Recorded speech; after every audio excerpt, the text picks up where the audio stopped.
10 bad cooking habits you should break. When it comes to cooking, you probably didn't even realize you were making mistakes. Some habits can be tough to break.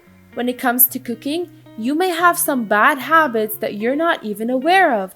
Some may be keeping your meal just short of reaching perfection, while others may actually be hazardous to your health. Here are 10 bad and unhealthy cooking habits you should break.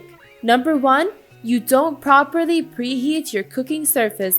When you're hungry, preheat the oven or grill may seem like a step someone added just to torture you, but it's necessary. Baking or roasting in an oven that hasn't been properly preheated will throw off the cooking time or may cause your food to cook unevenly or even burn. Ditto with the grill. Adding food to an improperly heated grill grate causes sticking and eventually burning. But beware, you can also overheat during a preheat, causing the oil to smoke. Most recipes start with heating oil in a pan. It usually takes a little time for the stove to warm up. So we pour the oil and then turn our backs on the pan to do something else while it heats. Before you know it, you see whips of smoke, which means the pan is hot and ready for cooking, right? Wrong! Not only do many oils taste bad once they have been heated to or past their smoke point, but when oils are heated to their smoke point or reheated repeatedly, they start to break down, destroying the oil's beneficial antioxidants and forming harmful compounds.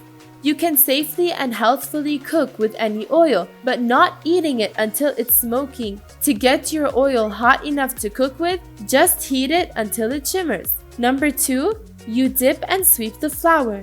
When measuring flour, plenty of people fill their measuring cup by dipping it into the bag, leveling it off and dumping it in the bowl.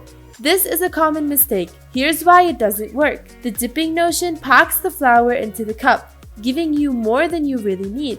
The result? Dense baked goods. How to do it right? The correct way to measure flour is scooping it lightly into the measuring cup with a spoon and leveling it off at the top. Number 3. Overfilling your pan and stirring the food too much. Sometimes, cooking requires a little patience. It may be faster to fill your pan to the brim with ingredients, but doing that can actually slow cooking and give you a big pile of mush at the end. If you want to saute, filling your pan too full will cause your food to steam and not give you the crispy results you are looking for. The same goes for cooking meat. Shoving too much meat in the pan lowers the temperature of the pan too quickly, which can cause sticking and a whole host of other problems. Your best bet is to cook in batches. The extra time you put into it will make your meal much better. Another way to ensure your food gets properly crispy is to avoid the temptation to overstir. It's tempting to stir your food constantly to prevent burning, but stirring too much can be a bad thing. It prevents browning, a flavor booster you get by letting your food sit on a hot surface, and it breaks food apart, making your meal mushy. Resist the urge to stir constantly unless the recipe specifically tells you to do so. Number 4, you don't let your meat rest. You're hungry and you want to dig into that steak you just pulled out of the grill? Wait! Let your meal rest before you cut into it. By resting, the juices redistribute through the meat and you'll get juicier results. Cut it too soon and all the juice runs out on your cutting board and doesn't end up in your meat. Rest smaller cuts of meat for shorter times, say 5 to 10 minutes or so, and rest larger roasts for longer, up to 20 minutes for a whole turkey, for example. Number 5, you rinse meat before cooking. Rinsing meat off in your sink may get rid of the slime factor, but it contaminates your sink with bacteria that could potentially cause foodborne illness. Pat your meat with a paper towel instead to remove any unwanted residue. Number 6, using non-stick pans on high heat with metal utensils. Turn down the heat when using non-stick pans. High temperatures can cause the non-stick lining to release PFCs, meaning perfluorocarbons, in the form of fumes. PFCs are linked to liver damage and developmental problems. Check with your pan manufacturer to see what temperatures they recommend. Another thing to keep in mind when using nonstick is to steer clear of metal utensils. You can inadvertently scratch the surface of the pan, which could lead you to ingest the PFCs in the nonstick lining. Use wooden or heat-safe rubber utensils when using nonstick pans. Number 7. You cook or store acidic food in reactive pans. Aluminium is often used in cookware because it's a great conductor of heat, but isn't so good in your food. How could it get there?